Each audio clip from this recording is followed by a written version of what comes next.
Innal hamdalillah nahmaduhu wa nasta'inuhu wa nastaghfiruh wa na'udzu billahi min shururi anfusina wa sayyiati a'malina. May yahdihillahu fala mudilla lahu wa may yudlil fala hadiya lahu. Asyhadu an la ilaha illallah wahdahu la syarika lahu wa asyhadu anna Muhammadan abduhu wa rasuluhu la nabiyya ba'dah.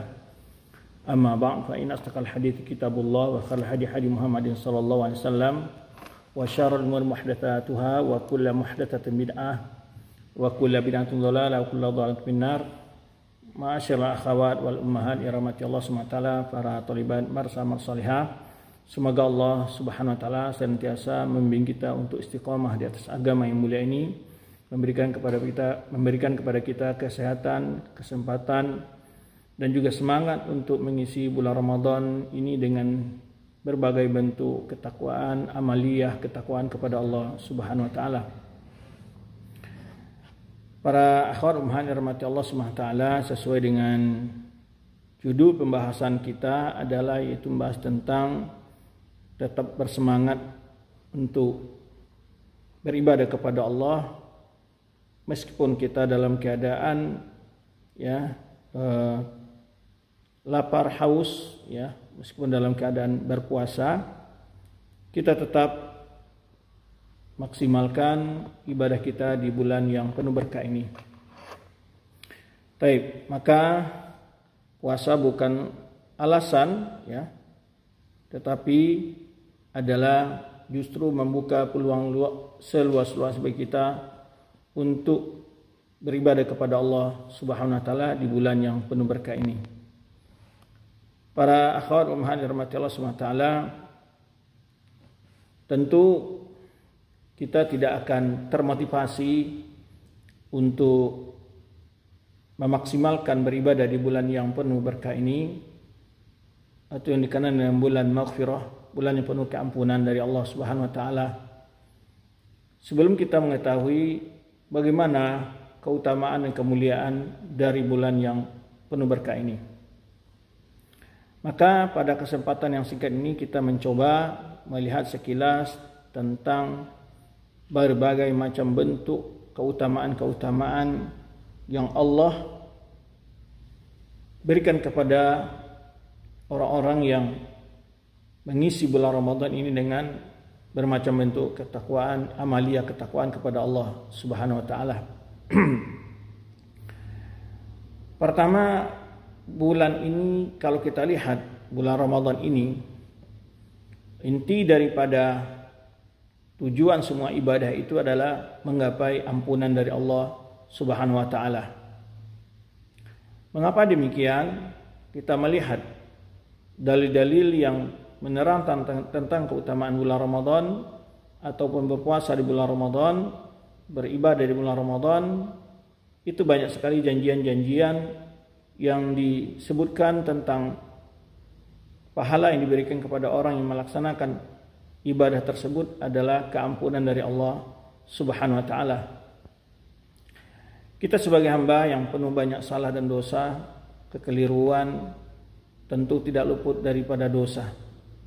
Maka dosa-dosa yang begitu banyak, kita butuh kepada ampunan Allah Subhanahu wa taala agar kita kelak di akhirat bebas dari azab Allah Subhanahu wa taala, bebas dari neraka Allah Subhanahu wa taala, bebas dari kemurkaan Allah Subhanahu wa taala. Salah satu momen terbaik dari kita melaksanakan ibadah puasa atau beribadah di bulan Ramadan ini adalah yaitu mendapatkan keutamaan pengampunan dari Allah Subhanahu wa taala.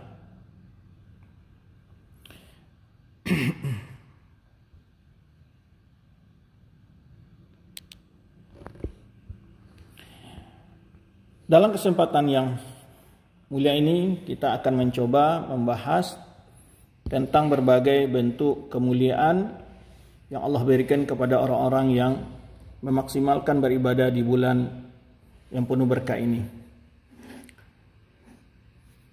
Pertama di antara bentuk kemuliaan bulan ini adalah Allah Subhanahu wa taala syariatkan kepada semua orang-orang yang beriman kepada Allah untuk mengagungkannya dengan berpuasa.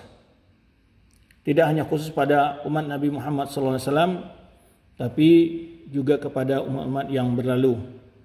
Sebagaimana Allah sebutkan dalam firman-Nya, Ya ayyuhalladzina amanu kutiba alaikumusiyam kama kutiba alal ladzina min qablikum la'allakum tattaqun.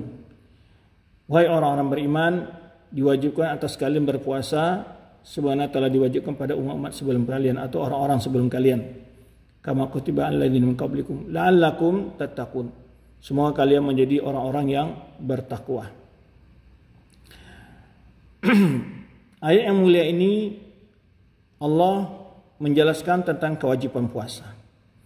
Kemudian juga terdapat tentang bahwa kewajiban puasa itu tidak khusus bagi umat Nabi Muhammad SAW, tapi juga kepada umat-umat sebelum umat Nabi Muhammad SAW. Kenapa demikian? Tentu karena ibadah puasa memberikan pendidikan, pengalaman spiritual yang berbeda dari ibadah-ibadah yang lainnya. Ya, dan ini juga sebagai dalil menunjukkan bahwa dalam ajaran syariat para anbiya itu ada mereka yang sepakat dalam ibadah-ibadah yang disyariatkan. Di antaranya adalah berpuasa pada bulan Ramadan. Kenapa demikian? Ibadah puasa ini menjadi ibadah yang disyariatkan kepada semua umat yang beriman kepada Allah Subhanahu wa taala. Pada semua umat para anbiya sebelum Nabi kita Muhammad SAW. Di antara faedahnya adalah atau jawabannya adalah karena dalam ibadah puasa mengandung banyak sekali hikmah-hikmah yang dapat memberikan pengalaman spiritual yang luar biasa ke dalam diri setiap orang beriman dan setiap orang yang melaksanakan ibadah puasa tersebut. Pengalaman-pengalaman itu akan membentuk kepribadian karakter orang beriman. Tetapi tentu pengalaman itu bisa didapat bila orang tersebut benar-benar melaksanakan ibadah-ibadah yang disyariatkan pada bulan Ramadan tersebut dengan penuh keimanan dan keikhlasan kepada Allah Subhanahu wa taala.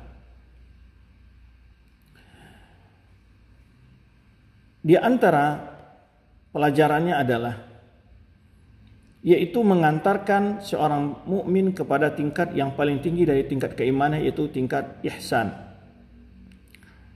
Rasul kita sallallahu alaihi wasallam menggambarkan tingkat ihsan itu adalah di mana seseorang beribadah kepada Allah seakan-akan dia melihat Allah Subhanahu wa taala.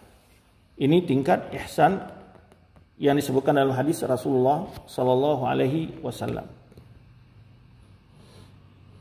Yaitu seseorang beribadah kepada Allah seakan-akan dia melihat Allah Subhanahu wa taala. Tingkat kedua adalah kalau dia tidak mampu, maka dia selalu merasa dilihat Allah Subhanahu wa taala. Ketika Rasulullah SAW ditanya oleh Jibril alaihissalam, "Akhbirni 'anil ihsan."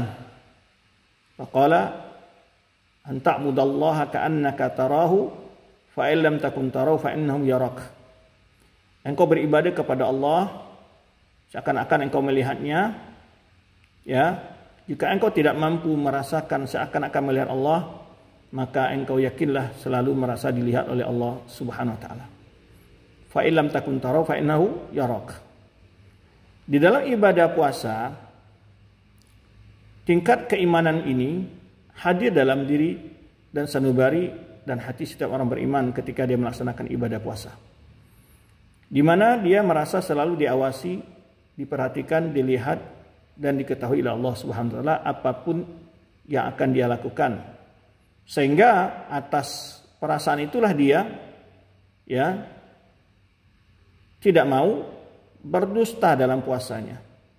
Bahkan hati-hati dalam melakukan hal-hal yang dapat mengurangi pahala puasanya, apalagi sampai membatalkan pahala puasanya. Sekalipun dia sendirian di rumah, sekalipun tidak ada orang melihatnya, tetapi dia yakin Allah melihatnya. Maka dari itu dia tidak mau makan secara sembunyi-sembunyi walaupun tidak ada orang yang melihatnya. Ini adalah tingkat yang super dalam iman.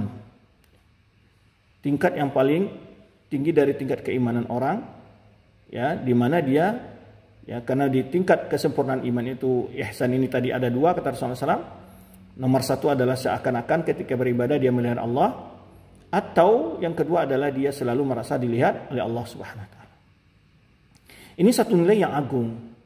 Kalaulah seandainya nilai-nilai ini atau salah satu nilai ini hidup dalam sanubari kita, ya, setelah bulan Ramadan tetap dapat kita pertahankan, dapat kita rasakan, dapat kita amalkan, kita yakin bahwa puasa akan memberikan perubahan yang luar biasa ke dalam tatanan kehidupan bermasyarakat atau sosial masyarakat. Tidak akan ada orang yang berbohong, tidak akan ada orang yang berdusta, tidak ada orang yang bergunjing, tidak akan ada orang yang mencuri, menipu, berbuat zalim dan sebagainya. Kenapa? Karena ada satu perasaan yang hadir dalam dirinya, ya, yang hadir selalu dalam ingatannya, ya, dalam keyakinannya Allah selalu melihatnya. Allah tidak pernah lalai dari sedikit pun dari apa yang dilakukannya. Ini salah satu pelajaran yang biasa yang hadir dalam sanubari seseorang mestinya, dan itu terasa walaupun dia kadang-kadang tidak kita sadari bahwa itu tetap kita rasakan. Di mana kita selalu merasa dilihat Allah SWT, maka kita selalu hati-hati dalam bersikap, berkata, bertindak tanduk di saat kita berpuasa. Karena kita menjaga ibadah puasa kita jangan sampai dikotori atau kurang nilainya atau pahalanya di sisi Allah Subhanahu wa taala. Baik. Dari itu syariatnya disyaratkanlah puasa ini kepada setiap umat. Ini diantara hikmah, ya, di mana pendidikan ibadah puasa ini luar biasa ke dalam pribadi seorang muslim. Kemudian keagungan bulan ini juga diturunkan Al-Quran padanya. Syahrul Ramadan alladzi unzila fihil Quran. Karena itulah kadang-kadang disebut bulan ini Syahrul Quran.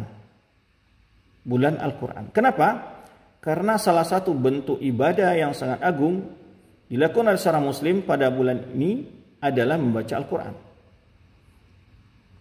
Menunjukkan begitu mulianya bulan itu dipilih oleh Allah SWT tempat diturunkannya kitab yang paling mulia, sebagaimana dijelaskan Ibnu Katsir rahimahullah taala dalam tafsirnya.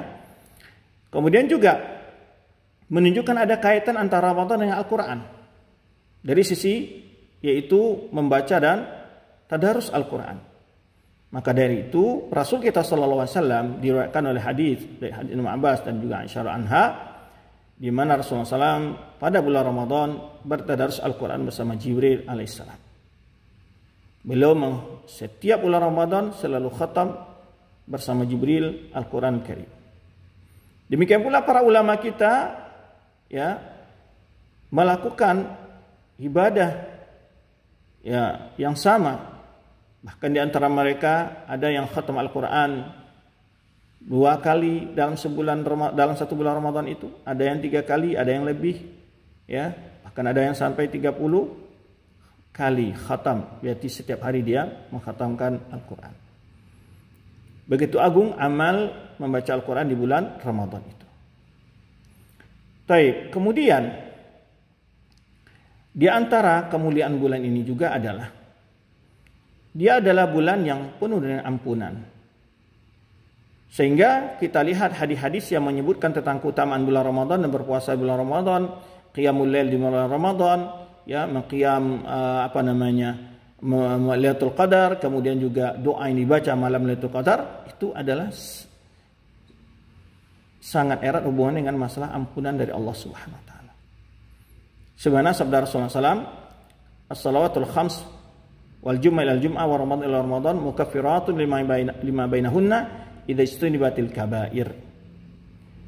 Salat 5 waktu, Jumat ke Jumat berikutnya, kemudian Ramadan ke Ramadan berikutnya akan mengampuni dosa-dosa yang kita lakukan di antara 2 masa tersebut. Ramadan yang lalu dengan Ramadan sekarang akan diampuni oleh Allah SWT, ya, tapi dengan syarat kita menjauhi dosa-dosa yang besar, kata Rasulullah SAW. Demikian pula di antara keutamaan orang yang berpuasa di bulan Ramadan juga ampunan dijanjikan. Man shoma ramadhana imanan wa ihtisaban ghufira lahu ma taqaddama min dhanbi. Orang berpuasa pada bulan Ramadan, kata Rasulullah SAW, dengan penuh keimanan, penuh keyakinan atas perintah dan janjian Allah, atas pahala yang dijanjikan bagi orang berpuasa. Ya, maka dan juga penuh keikhlasan, apa yang dapat oleh dia? Allah ampuni dosa-dosa yang terlalu. Ghufira lahu ma taqaddama min dzambih. Allah ampuni baginya dosa-dosa yang telah berlalu.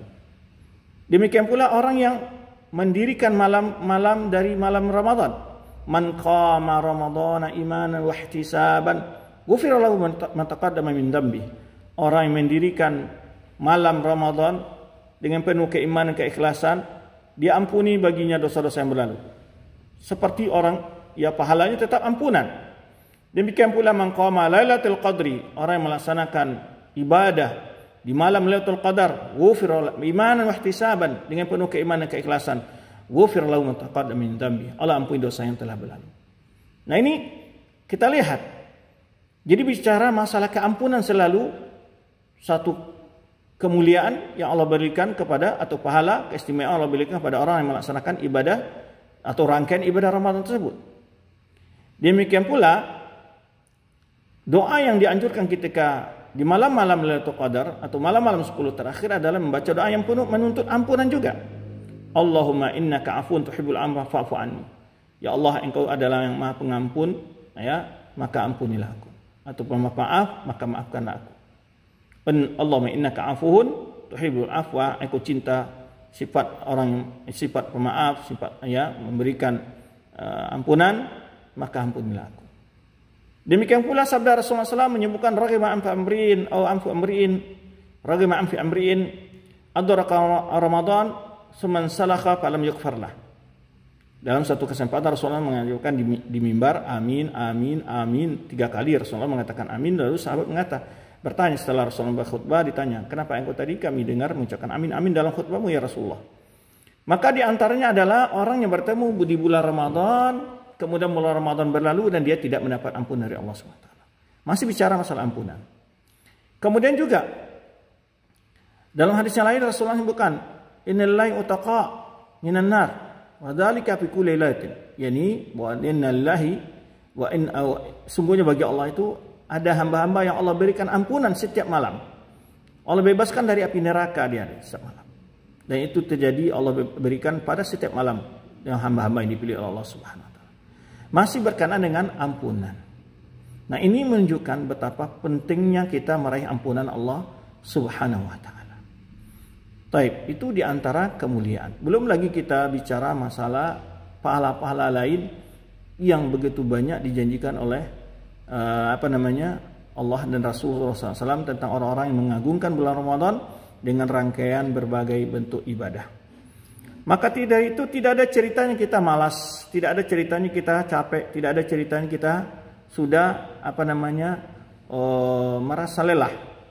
Ya. Tidak ada cerita demikian. Kita lihat bagaimana para sahabat, ya. Justru peperangan yang luar biasa itu terjadi di bulan Ramadan. Seperti perang yang pertama sekali, perang Badar. Kemudian juga Fathu Makkah.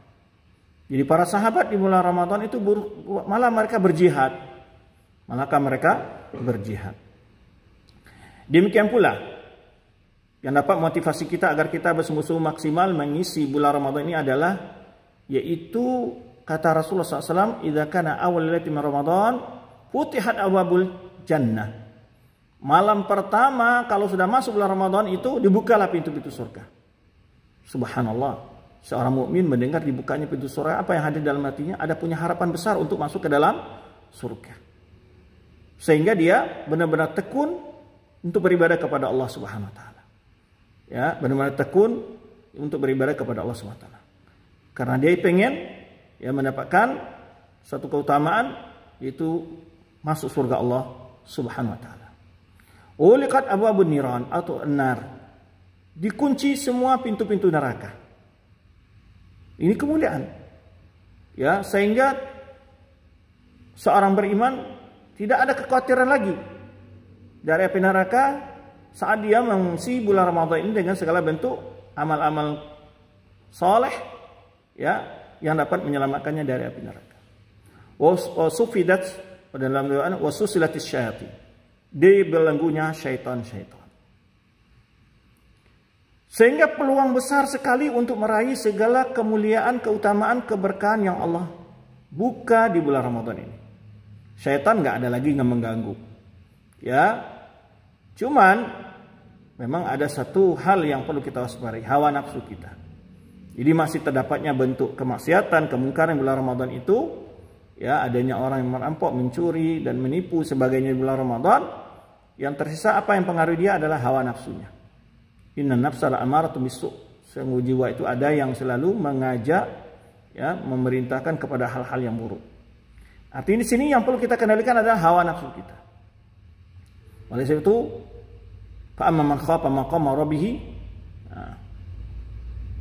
fa amma man khafa maqama rabbih wa naha nafsa 'anil hawa, fa innal jannata hiyal ma'wa. Orang yang takut akan kebesaran kedudukan Allah Rabbnya dan mencegah diri dari hawa nafsunya, sungguh surgalah tempatnya.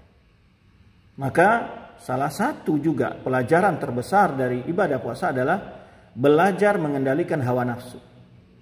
Mengendalikan hawa nafsu dari yang halal, bukan hanya haram saja. Jadi sebulan lamanya kita berusaha mengalihkan hawa nafsu kita dari hal yang halal. Tidak boleh melakukan hubungan suami istri di siang hari. Tidak boleh makan dan minum di siang hari.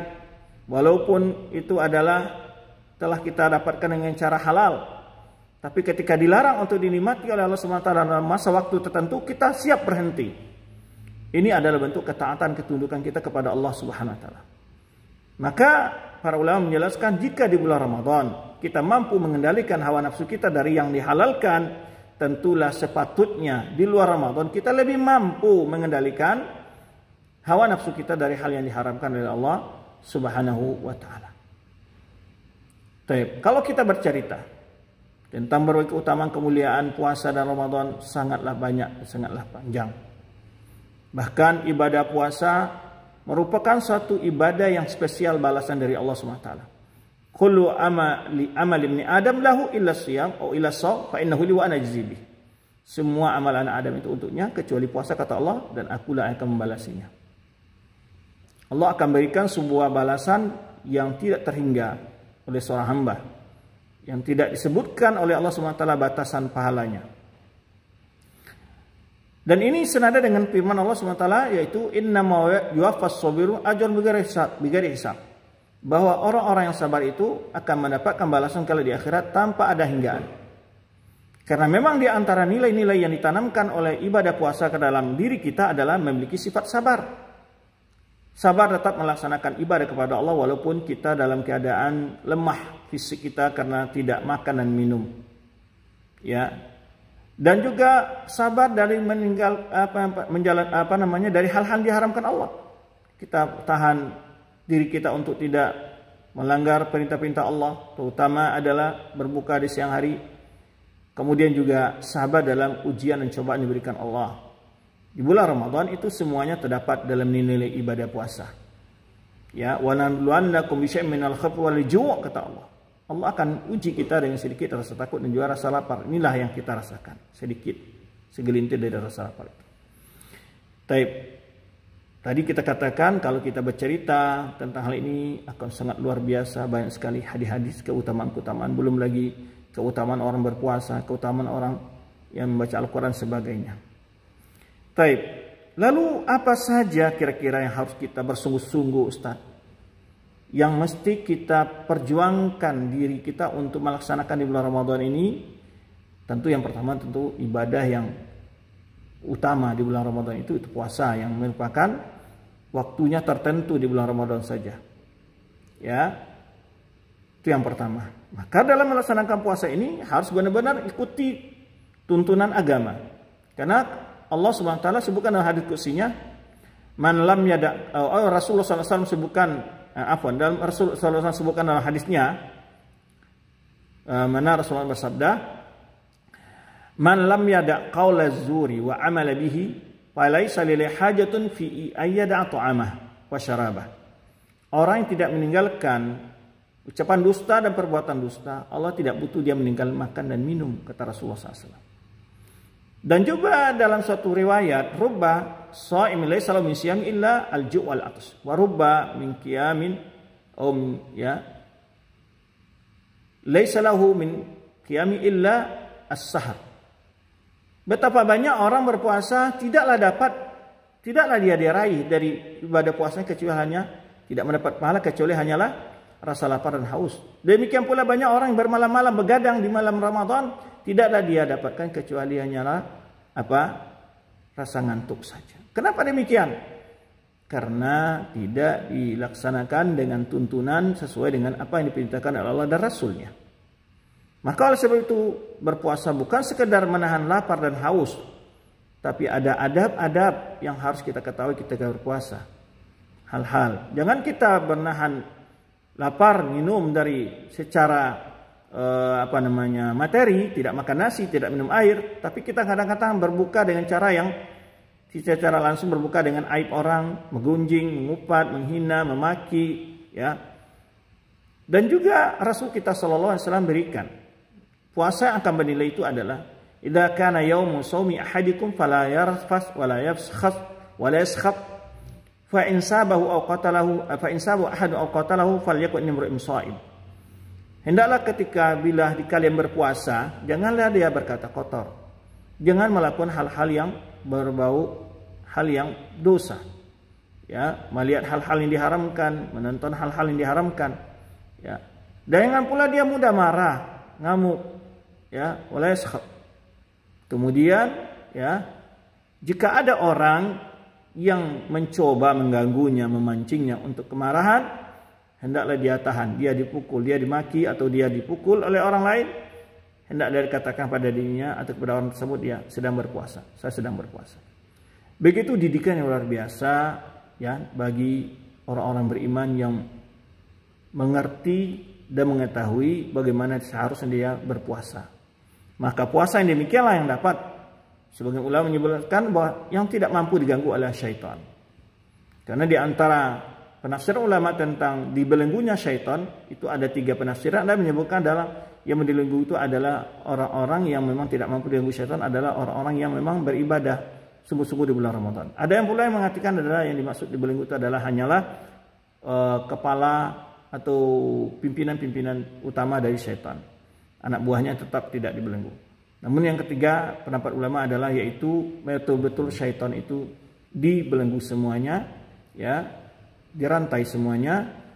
Tapi karena manusia masih melakukan perbuatan maksiat di bulan Ramadan adalah karena hawa nafsu. Baik. Itu yang pertama, yaitu puasa. Yang kedua, apa lagi yang kita harus bersungguh-sungguh? Bersungguh-sungguh dan puasa itu apa maksudnya? Sangat tidak pernah buka Ustaz bulan puasa. Berarti sudah sungguh tuh. Bersungguh-sungguh juga dari sisi melaksanakan adab dan sunnah-sunnahnya. Itu bentuk dari bagian dari kesungguhan. Bukan karena saya sudah sahur Ustaz. Nah, ikuti sunnahnya. Ya. La yazal nas bi khair kata Rasulullah ma akhar sahur wa ajal fitr. Kata Rasulullah SAW, orang akan dalam manusia itu la yazal nas bi khair. Manusia akan dalam senantiasa dalam kebaikan bila dia menyelamatkan sahur dan mempercepat berbuka. Maksud menambahkan sahur itu maksudnya apa? Yaitu tidak terlalu cepat sahur. Bukan berarti terlambat sahur setelah masuk terbit fajar, bukan. Maksudnya adalah terlambat sahur itu adalah tidak jarak antara terbit fajar dengan sahurnya tidak terlalu jauh. Sebenarnya bukan hadis lain adalah 50 ayat. Ya. Masanya adalah dimana masa orang membaca 50 ayat dari ayat Al-Quran. Nah, kemudian juga kalau sudah masuk waktu berbuka, kita harus cepat berbuka. Ya, kemudian juga perhatikan sunnah-sunnah yang lainnya. Ya, zikir-zikir yang dianjurkan. Nah, itu orang yang bersungguh-sungguh. Tidak asal, sama dengan sholat. Ada orang ketika berwudu yang penting cuci muka, tangan, kaki. Tidak penting dia bagaimana, apakah wudunya sesuai dengan sunnah. Ya, 3 kali berkumur-kumur, masukkan air ke hidung. Apakah dia berwudu secara sempurna atau hanyalah sekedarnya saja? Nah, itu beda. Yang maksud sungguh-sungguh ini adalah betul-betul kita beribadah itu sesuai dengan tuntunan yang maksimal dari Rasulullah SAW. Demikian pula qiyamnya, ibadah kedua yang harus kita sungguh-sungguh di bulan Ramadan. Itu tadi kita sebutkan dalilnya. Ya, man qama Ramadan. Yaitu qiyam. Salat tarawih. Nah, ini kita lakukan sungguh-sungguh. Bagaimana bentuk sungguh-sungguhnya Ustaz? Ya, tentu pasti yang di antara makna sungguh-sungguh itu adalah kita betul-betul sholat sempurna mengikuti imam sampai imam itu selesai. Nah, ini karena dalam hadis bukan Rasulullah SAW, man qama ma'al imam, man sholat ma'al imam hatta yansarif kutiba lahu qiyamul lailah. Orang yang sholat tarawih bersama imam sampai imam itu selesai, maka dia mendapat pahala seperti dia sholat semalam suntuk. Nah, ini menunjukkan ya keutamaan sungguh-sungguh di situ. Nah, sungguh-sungguh dia, karena apa? Ada orang gini. Ini kenyataan-kenyataan yang banyak. Ketika imam panjang baca ayat, itu ketika imam takbiratul ihram, dia masih belum takbiratul ihram. Dia masih duduk. Setelah imam baca ayat, ya diperkirakan akan hampir ruku, baru dia berdiri, baru dia takbiratul ihram. Nah, ini tidak sungguh-sungguh dia. Dia mesti dari awal imam takbiratul ihram dia ikutin. Karena ada pula orang yang kadang-kadang karena dia mungkin karena capek berdiri kemudian dia buat seperti itu. Nah, inilah kesungguh-sungguhan di sini artinya luas. Ya, tidak sekedar ikut dalam jumlah rakaat saja, tapi betul-betul dilaksanakan dengan tuntunan Rasulullah SAW. Tomak ninanya diperhatikan, sunnah-sunnahnya diperhatikan. Ya, itulah artinya. Ya, sungguh-sungguh. Kalau kita ambil contoh sekarang, dalam kehidupan nyata banyak orang ketika ada pameran. Kemudian di pameran itu kortingan yang sampai 90% atau 50% saja. Dia akan keliling sepanjang stand-stand yang ada walaupun lewat jam 2 malam. Dia nggak akan capek. Kenapa? Karena di situ dia tahu ini keberuntungan yang luar biasa ini. Ya, di kemudian penjual nggak ada yang ngantuk itu. Nggak ngantuk dia. Kalau ngantuk dipaksakan oleh dia. Ya, mulai start sebelum apa saja umpamanya, bahkan antri ya sebelum karcisnya di penjual karcis hadir umpamanya untuk acara pameran itu, dia orang udah antri gitu. Karena ingin dapat diskon yang besar. Demikian pula para penjualnya. Ya, datang pagi-pagi belum dibuka lagi dia sudah siap-siap untuk menggelar dagangannya. Begitu sungguh-sungguh mereka kan untuk hal duniawi. Ya, sampai malam. Ya, bahkan 3 malam pun acara itu dia nggak tidur, siap dia. Subhanallah, itu dalam ciri dunia. Bagaimana kita tidak termotivasi dengan apa yang dijanjikan Allah di bulan Ramadan ini? Maka, ya, apalagi di 10 terakhir, Rasulullah SAW, ya, sadda mi'zarahu, dia kencangkan ikat pinggangnya. Ya, kencangkan ikat pinggangnya. Bahkan disunahkan untuk i'tikaf. Ya, nah ini menunjukkan kesungguh-sungguhan. Maka ya oleh sebab itu yang perlu kita pacu di bulan Ramadan ini adalah benar-benar membentuk diri kita sungguh-sungguh dalam beribadah kepada Allah Subhanahu wa taala. Tidak beribadah sekedar-sekedarnya saja. Ya, kemudian setelah itu apa? Salat dan qiyam, tadi dalil-dalilnya sudah kita sebutkan ya. Man shoma Ramadan iman wa ihtisaban ghufira lahu ma taqaddama min dzambi, dan kita juga sudah jelaskan dalilnya. Man qama Ramadan iman wa ihtisaban ghufira lahu ma taqaddama min dzambi. Kemudian adalah banyak baca Al-Quran yang sudah kita sebutkan dalilnya tadi. Bagaimana Rasulullah SAW mengisi malamnya itu dengan bertadarus bersama Jibril AS. Ya, ini diantara ibadah yang agung. Belum lagi pahala besar membaca Al-Quran.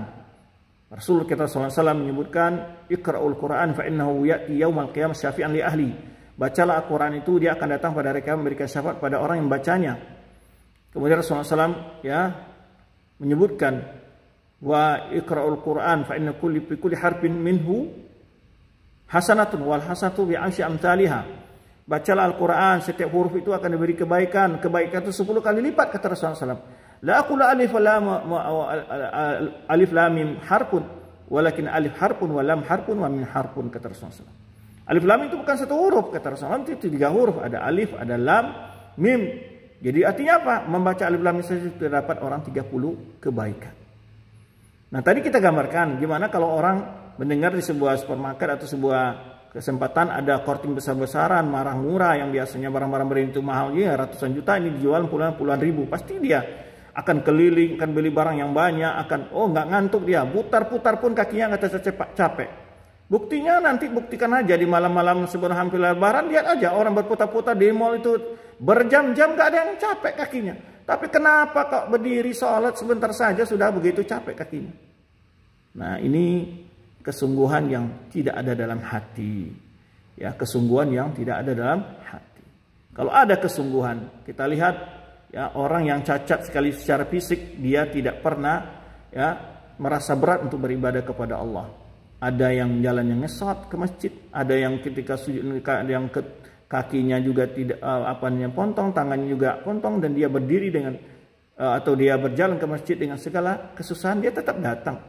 Bahkan ada orang-orang yang sudah tua kan pun kali dia sudah harus berjalan dengan tokat, tapi masya Allah dia tetap sabar, kesungguhan dalam beribadah, dan siap berdiri di malam Ramadan walaupun imamnya membaca 1 juz sekalipun. Nah, inilah yang harus kita tumbuhkan dalam diri kita. Ya. Kemudian apa? Doa. Jangan lupa berdoa. Ya, sungguh-sungguhlah berdoa. Setiap saat banyak berdoa, banyak berzikir dan seterusnya. Karena salah satu keutamanya adalah bahwa doa di bulan Ramadan itu sangat makbul. Ya, apalagi saat seorang berbuka. Ya. Maka banyak berdoa kepada Allah SWT, istighfar, zikir dan seterusnya. Ya. Apalagi di malam-malam seperti sepertiga akhir malam. Kita kan kalau makan sahur itu sepertiga terakhir di malam. Maka gunakanlah itu untuk banyak tasbih, tahmid, takbir dan istighfar kepada Allah Subhanahu wa taala. Wa fil ashari hum yastaghfirun, kata Allah. Wa fil ashari hum yastaghfirun. Mereka di waktu sahur, di waktu-waktu yang sepertiga malam terakhir, mereka memohon ampun kepada Allah Subhanahu wa taala. Sifat dari orang-orang beriman.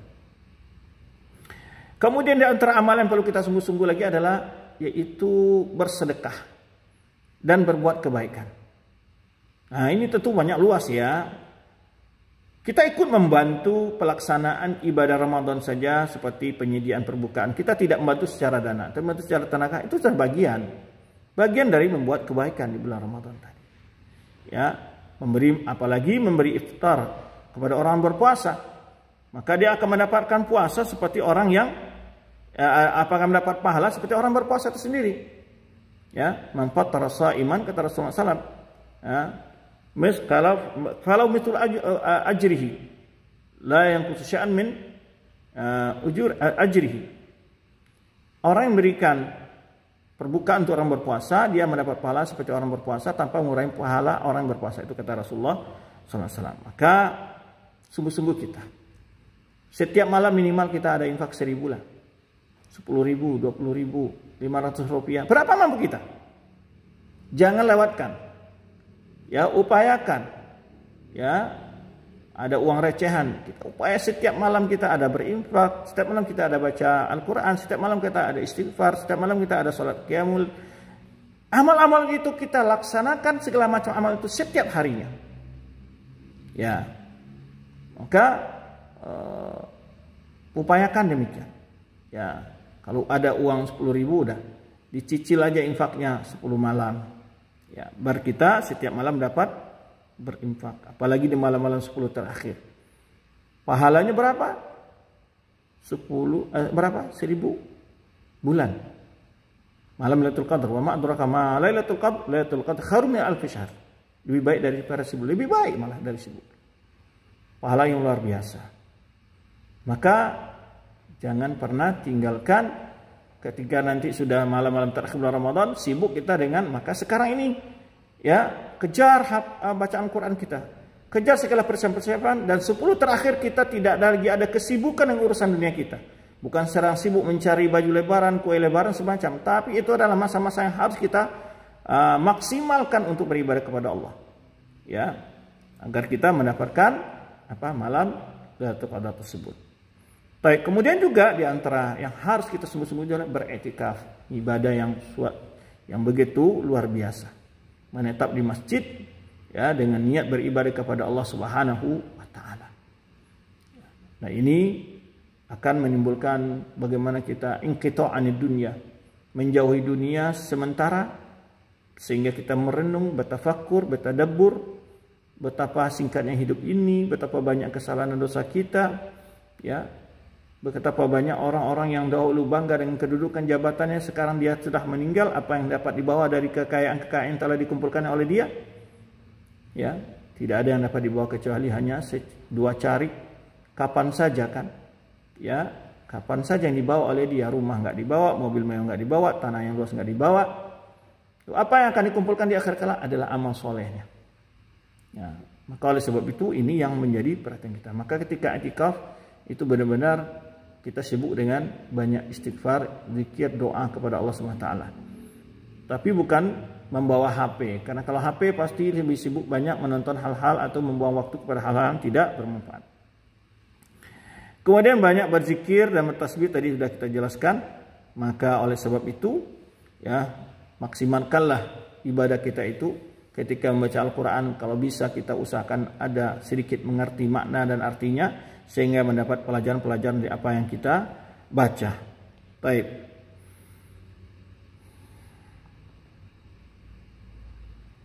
Sungguh-sungguh mencari malam Lailatul Qadar ini bagian juga dari kesungguhan yang harus kita miliki.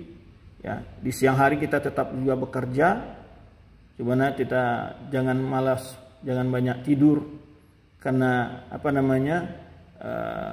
puasa itu bukanlah untuk beristirahat dari pekerjaan, tetapi adalah untuk tetap bekerja dengan melaksanakan ibadah tersebut. Sebenarnya para sahabat, sebenarnya telah kita jelaskan, mereka justru berjihad di bulan Ramadan. Baik. Termasuk juga amal-amal soleh lainnya, menjalin hubungan silaturahim, membayarkan zakat. Ini diutamakan di bulan Ramadan yang pahalanya juga akan dilipat gandakan oleh Allah Subhanahu wa taala. Itulah sedikit yang dapat kita bahas dalam teman sahabat kita ini. Semoga apa yang telah kita jelaskan dapat kita ambil faedahnya. Artinya adalah bahwa diri kita harus dipaksa. Harus sedikit ada pemaksaan kepada diri untuk maksimal dalam melaksanakan ibadah di bulan Ramadan ini. Semoga ya awal pemaksaan akan menjadi suatu kebiasaan. Ya, mungkin ketika membaca Al-Quran pertamanya satu halaman itu betapa susahnya rasanya. Dengan membiasakan tata titik terus belajar dan terus upayakan, nanti akan ada kemudahan-kemudahan. Ya, orang itulah terbiasa membaca Al-Quran. Untuk membaca satu juz saja itu sampai 20 menit. Ya, orang sudah terbiasa menghafal membaca Al-Quran, untuk itu dia tidak menghabiskan 20 menit bagi dia untuk membaca satu juz.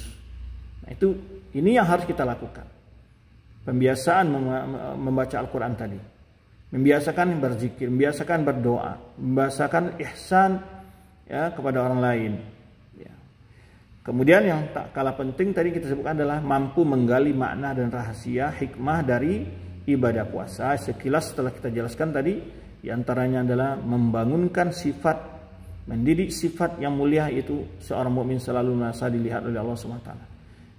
Mendidik mukmin menjadi orang yang jujur, karena kalau tidak jujur tak mungkin seorang tadi mampu berpuasa. Maka puasa benar-benar mendidik seorang tadi jujur, menjadikan Allah semata-mata mengawasi dirinya. Ya. Karena kalau orang tidak ada sifat jujur, dia bisa mengaku berpuasa, nah, dia makan ketika tidak ada orang, dia makan. Ya, tentu ini satu hal yang luar biasa dari faedah puasa, dia mendidik kita menjadi orang-orang yang jujur. Kemudian mendidik kita orang-orang yang selalu mendahulukan keridhaan Allah, kebahagiaan akhirat dari kebahagiaan duniawi. Barakallahu fikum jami'an. Semoga yang sekian dapat kita ambil faedahnya. Wallahu a'lam bishawab. Jika ada pertanyaan silakan dibacakan. Baik, jazakallahu khairan atas materi yang sudah disampaikan. Alhamdulillah ini sudah ada beberapa pertanyaan yang masuk, karena izin bacakan Ustadz. Yang pertama, Bismillah, Assalamualaikum warahmatullahi wabarakatuh Ustadz.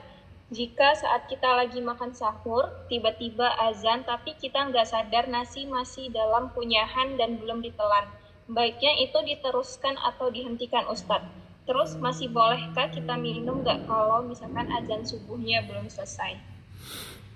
Itu tergantung dari waktu azannya. Kalau memang waktu azannya tepat setelah masuk waktu, maka sebagian ulama dan juga tuntunan dari sunnah Rasulullah SAW, makanan yang dalam mulut boleh ditelan, dihabiskan. Namun tidak boleh ditambah suapnya lagi. Ya, tidak boleh ditambah satu suap lagi. Wallahu a'lam bishawab. Baik, pertanyaan selanjutnya. Bismillah, Assalamualaikum warahmatullahi wabarakatuh Ustadz. Assalamualaikum. Saya saat ini sedang hamil 7 bulan. Sebelum Ramadan saya cek ke dokter kandungan. Alhamdulillah kondisi janin dan ibu sehat dan baik, dan diperbolehkan untuk puasa. Saya coba di hari pertama kemarin untuk berpuasa, alhamdulillah kuat, tapi suami Ana berat untuk mengizinkan Ana berpuasa dengan alasan khawatir. Apakah kedepannya saya lanjut berpuasa atau tidak puasa karena mengikuti saran suami Ustadz? Jazakumullahu khairan. Taib, itu yang lebih tahu adalah kita sendiri. Ya, suami dalam hal ini dia hanya memberikan masukan dan dia juga tidak berhak untuk memaksakan.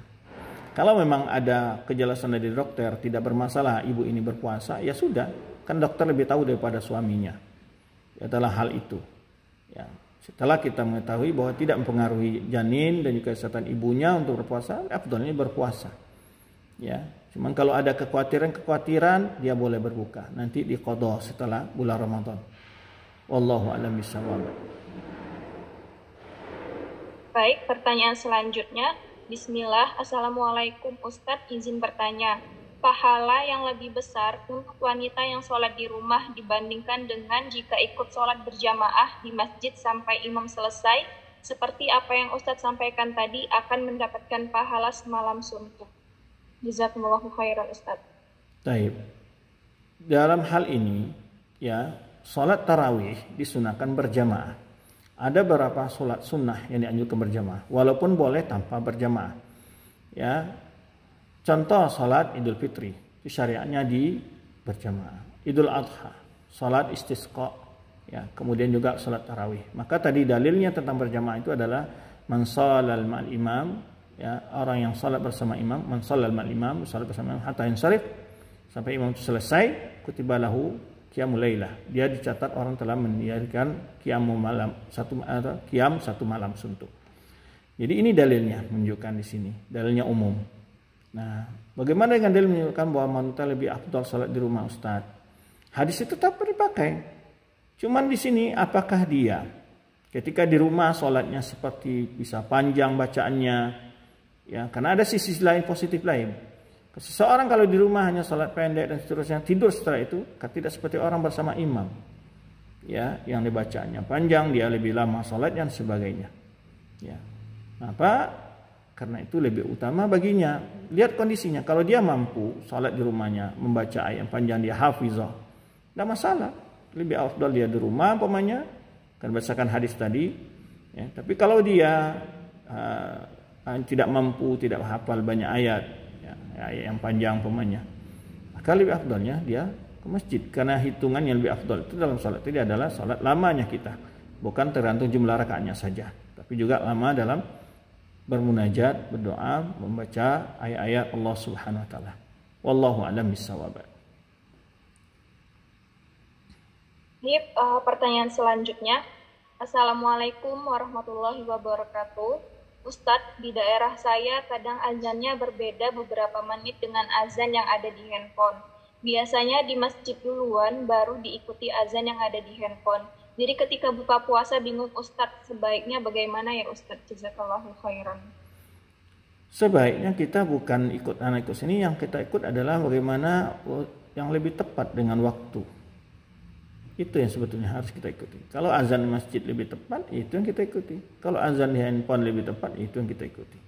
Ya, cuman waktu tersebut tentu perlu kita lihat. Kadang-kadang ada kadang handphone juga tidak pas umpamanya. Maka yang paling utama adalah mengikuti apa yang tepat, yang di dalam waktunya, mana yang lebih tepat waktunya. Kalau di masjid itu lebih tepat dan tidak bukan mundur terlalu cepat umpamanya, maka itulah yang kita ikuti, dan itu lebih umum, ya, itu lebih umum. Kecuali perbedaannya menjolok sekali, ya, sampai ada punya 5 menit bedanya, kan itu. Maka itu perlu kita perhatikan. Yang menjadi patokan adalah waktunya, bukan masalah mana yang harus kita ikuti, ketepatan waktu yang harus kita perhatikan. Wallahu a'lam bishawab. Baik, pertanyaan selanjutnya. Bismillahirrahmanirrahim. Assalamualaikum warahmatullahi wabarakatuh Ustadz. Afwan izin bertanya. Jika semisalnya di waktu Isya keluar darah haid, masih keluarnya sedikit.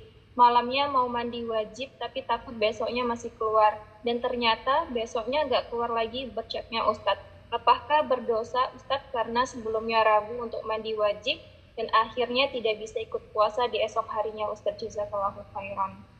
Taib itu tergantung dari kebiasaan wanita tadi. Ya, kebiasaannya gimana? Kalau masih begini warnanya, lebih segini jumlahnya, masih akan kemungkinan besarnya masih keluar, maka dia tidak masalah.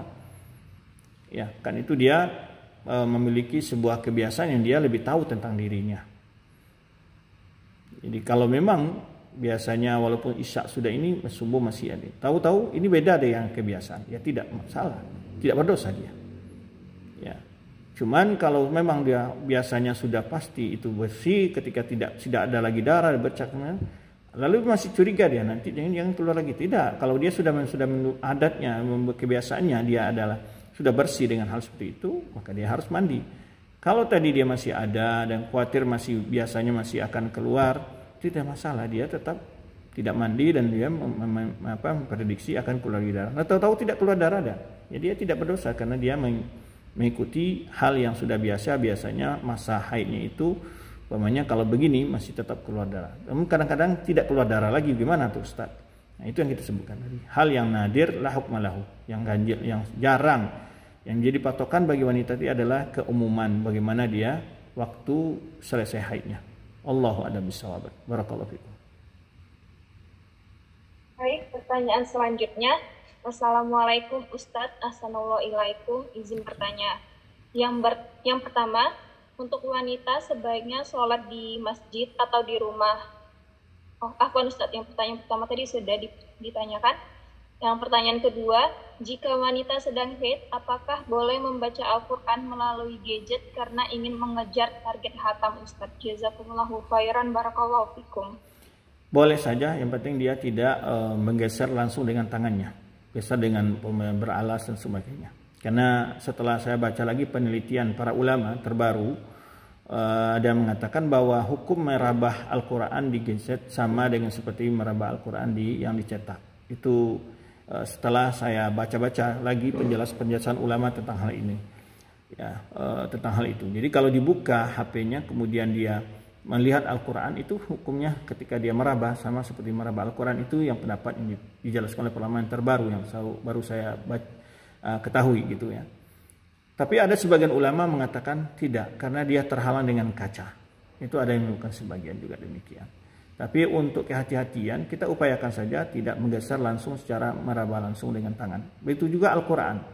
Al-Quran boleh asalkan tidak dipegang langsung, ya, mungkin pakai kaos tangan atau dengan lidi atau dengan apa, yang penting dia tidak memegang secara langsung. Itu yang dijelaskan para ulama. Wallahu a'lam bishawab. Baik, pertanyaan selanjutnya. Bismillah, Ustadz izin bertanya, apakah orang yang haid bertilawah Al-Quran diperbolehkan dan untuk sahur hanya selalu minum air putih saja? Apakah termasuk sahur dan akan mendapatkan keutamaan sahurnya Ustadz? Baik, pertama orang yang haid, pendapat ulama membaca boleh, ya, karena tetapi memegang tidak boleh, merabah mashab secara langsung tidak boleh. Adapun masalah dia sahur dengan air saja, itu tergantung kemampuan orang tadi, ya. Walaupun utamanya dia adalah bersahur secara normal, karena hukum agama itu hal-hal yang secara normal, gitu. Bersahur secara normal, apa yang dimakan orang di sahur. Ya, kalau dia minum saja itu hanya sahurnya dengan air saja dan tidak dihitung dia sebagai seorang yang makan kalau dia hanya sekedar minum, kan gitu. Ya, kecuali dia tidak punya, kecuali hanya air saja, itu beda hal lagi. Ya. Wallahu a'lam bishawab. Lanjut, pertanyaan selanjutnya. Bismillah, Assalamualaikum warahmatullahi wabarakatuh Ustadz. Izin bertanya Ustadz, bagi seorang muslimah khususnya yang belum menikah, bolehkah itikaf di masjid? Apakah sebaiknya di rumah saja?